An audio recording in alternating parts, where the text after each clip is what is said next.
We just wanted to reaffirm again, and we'll obviously take some questions here, that, look, the process has worked throughout this whole process since election night. It was conducted to Minnesota's standard of integrity.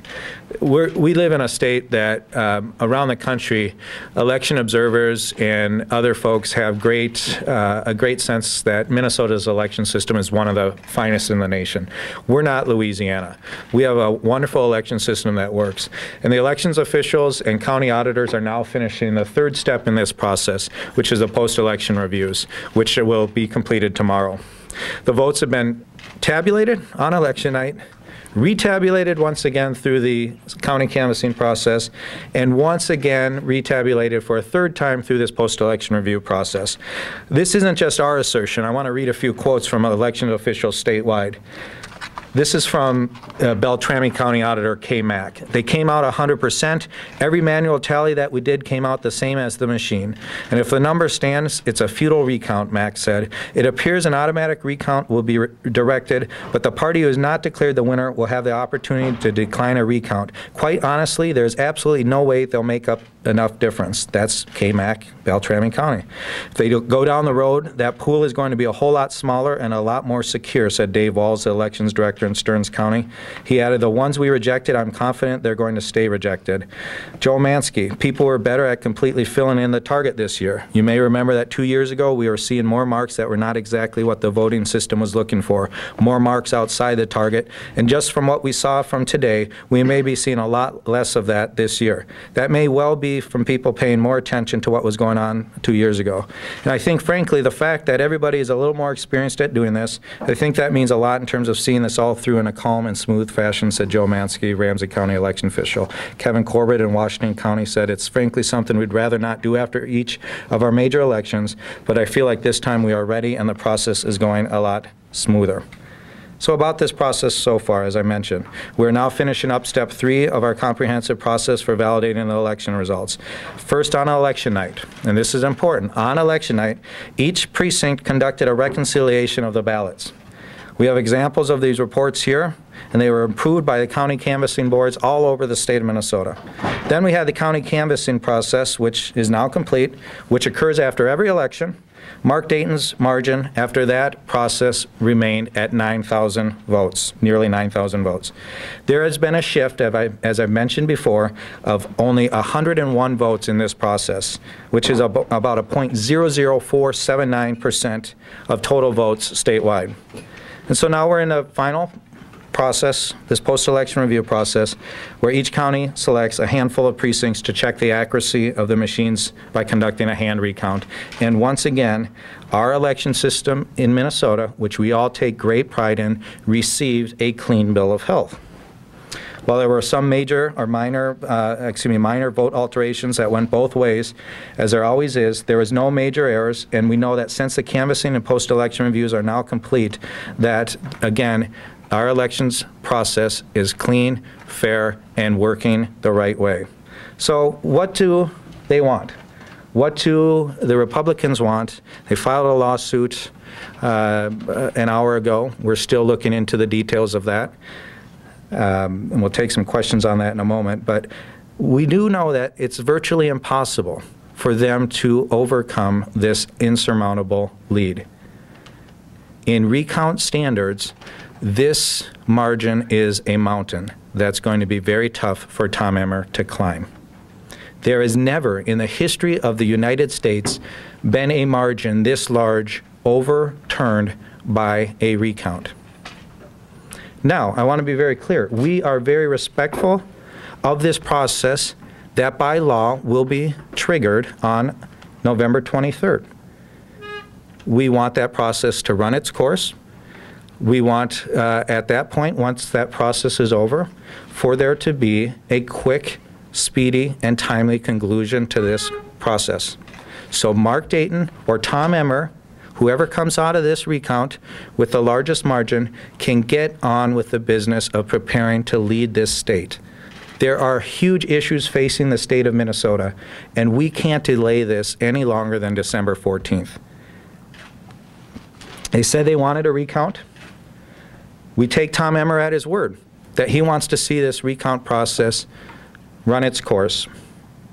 But the actions again today, the lawsuit, the actions earlier this week and last week would suggest otherwise, suggest that they're preparing for a long, lengthy process to delay the inevitable, which is seating Mark Dayton. As I mentioned at the last press conference, what is this really about? This is about damaging the ability of our next governor, Mark Dayton, to govern in this state. And that's wrong, it's un-Minnesotan, and I don't think the voters of this state will stand for it. I'm happy to take some questions here, but the one thing I do want to say is both Mark Dayton and Tom Emmer agreed that they respect the process, they respect the recount, they want there to be a hand recount of these ballots, so at the end of the day, there is a conclusive, final, definitive result that is declared on December 14th, and whoever comes out of that process is able to be seated in a timely way. So with that, we'll take some questions. The petition that the GOP has filed with the Supreme Court, how do you, I mean, would you say that's perhaps a Hail Mary or a sign of desperation? And is it sort of a sign that they feel that they can't really win on just a straight recount? Yes. The answer is yes and yes.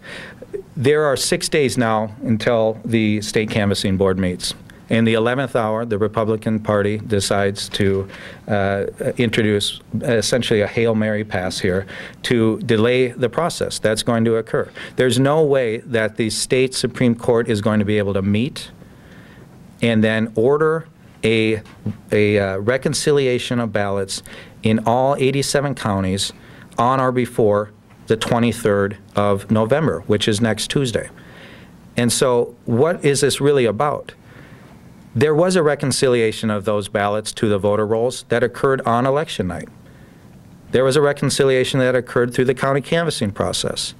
So what are they really trying to get at here? What they know is there's no way between now and the 23rd for this to happen, so they're trying to delay this process from taking course.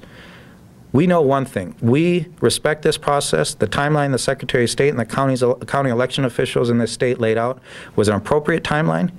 We're preparing for the recount. The Republicans and their team should prepare for the recount. And the funny thing is that what they're asking for would all of that would come to light in a recount itself anyways. When we start the recount on November 29th, it's 0-0. At that point, there will be a hand recount of 2.1 million ballots. These issues that they raised today would be discovered through that process. Now, they haven't been discovered yet. We've tabulated once. We've retabulated a second time. We went through the post-election review process, and there's been no major problems discovered. Again, as I mentioned last week, show us the problems. Now, you know, they said there's 20,000 to 40,000 more votes out there. Show us where that is. They haven't. All they're asking us to do is for a redo. And they're essentially putting an additional burden on county elections officials to have to go back and do what they already did on election night, and they already did through the county canvassing process. I'm not sure what the Republicans are trying to get at here, but what we know is that the recount itself, which occurs on the 29th, will show, again at the end of the day, that there was a clear and conclusive winner in this process.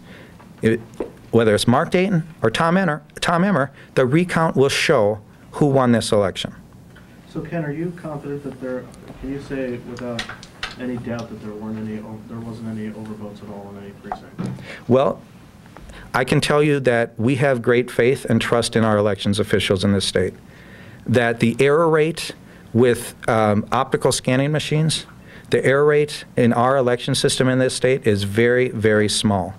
If there were errors, which I'm sure there were, some errors here or there, if there were errors, what we've been saying in this whole process is that it's not going to amount to 9,000 votes. But that's not what the Republicans are saying in their petition. They're not saying that the optical scans were inaccurate. They're saying that election judges on election night didn't perform the reconciliation, thus there may be overvotes. Going back to Tom's question, are you sure there are no overvotes? Well, we'll have to look into that. We are looking into that. We just received the briefing about an hour ago. And, you know, I'm not going to say we can say with certainty there weren't. But one thing I can say for sure, given the process that we've seen again, is that they checked that on election night. They checked it again in the county canvassing process and the post-election review process. And if there were wide-scale overvotes, as they're suggesting, some of that would have come to light in that process that we just concluded. And we didn't see that.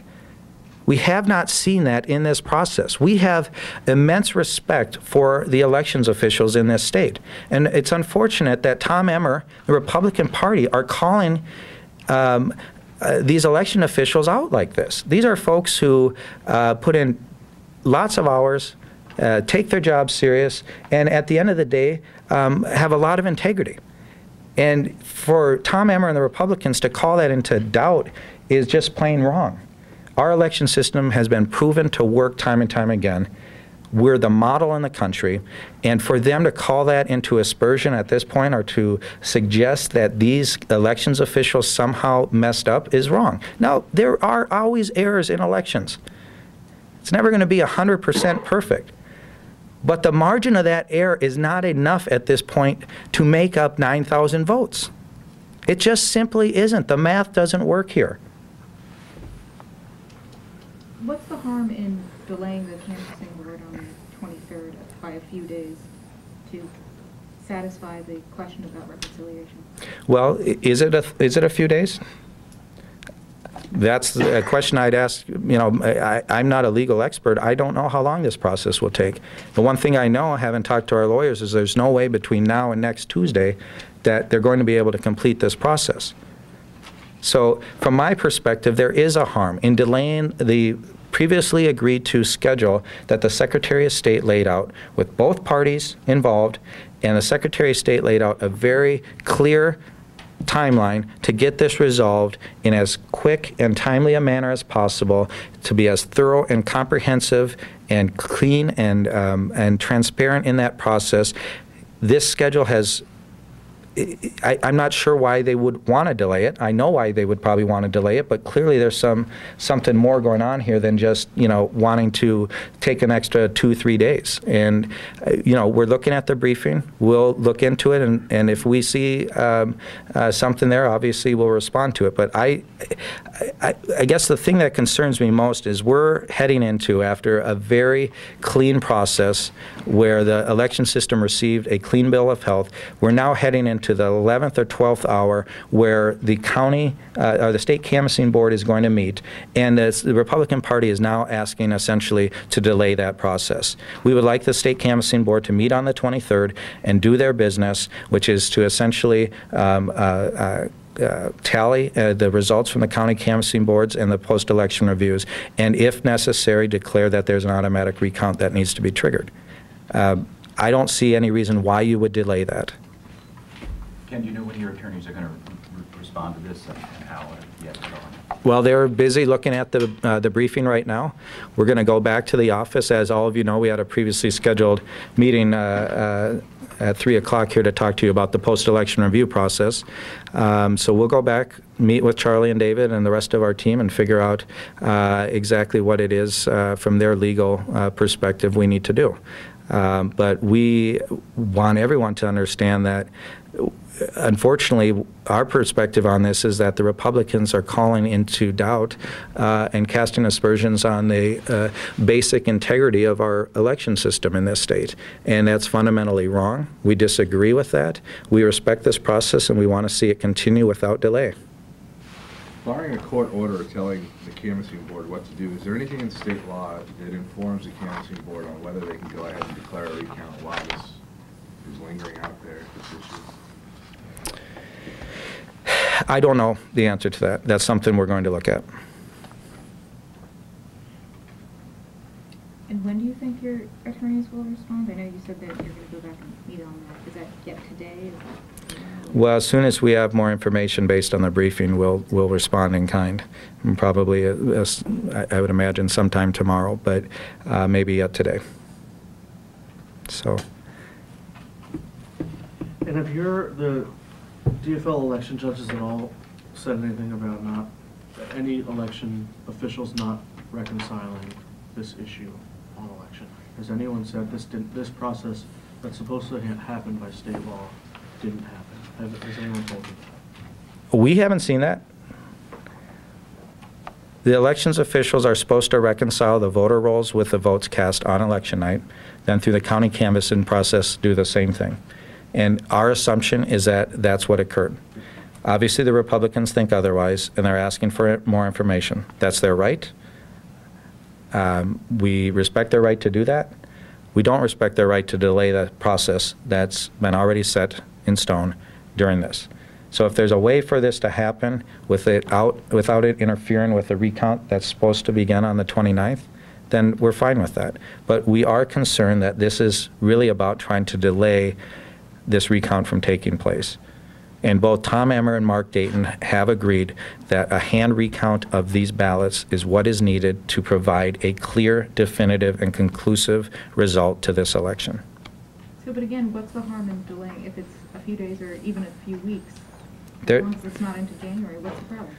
There's great harm. I mean, I think at the end of the day, for both Emmer and for Dayton, what we need to allow them to do is to get on with the task of building their transition, starting to build their government and their administration, and preparing for the upcoming legislative session. There is harm. There's no harm in this recount occurring. I want to be very clear on that. We've already the schedule has been set. But if the Republicans are trying to delay this past the 14th, it does eventually damage the ability for whomever the declared winner is to actually put together the administration they need to govern. And as I said last week, is this what it's really about? What they're trying to do damage the ability of Mark Dayton to govern should he be declared the winner? I mean, there are set deadlines in statute, as you know, to present a budget to the legislature. There are set deadlines coming up in the legislative process that, unfortunately, if this is delayed well into December, it's going to make it very difficult for whoever the governor-elect is to come in with any sort of mandate or leadership at that point over the legislative process. And that's really the unfortunate thing of having this whole process occur. Now, we respect the fact that it needs to occur, but we don't respect the fact that people are trying to delay this process and drag it on even longer than necessary. But why does it damage? I mean, Emmer and Dayton are both talked about their transition teams, appointed various members. They could certainly talk to people about commissioner posting. They have access to all the budgetary information in Minnesota. There's nothing about a recount, even if it adds another week or two, that would hurt that process. Well, I guess it depends on who you're asking. I think most people would agree that they don't want to see it delayed any longer than necessary.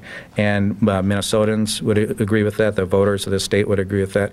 I think people at the legislature on both sides would agree with that they want to see a timely end to this so they can get on to the business of negotiating with the new administration and starting that process of governing down the road. And the longer we delay that, the longer it is for that process to actually begin in earnest. So I hear what you're saying. Sure, they're meeting, they're starting their transition, they're starting to talk about all of this stuff, but really it's all in hypotheticals right now because neither one of them are in a position to say that they're going to be the declared victor. So.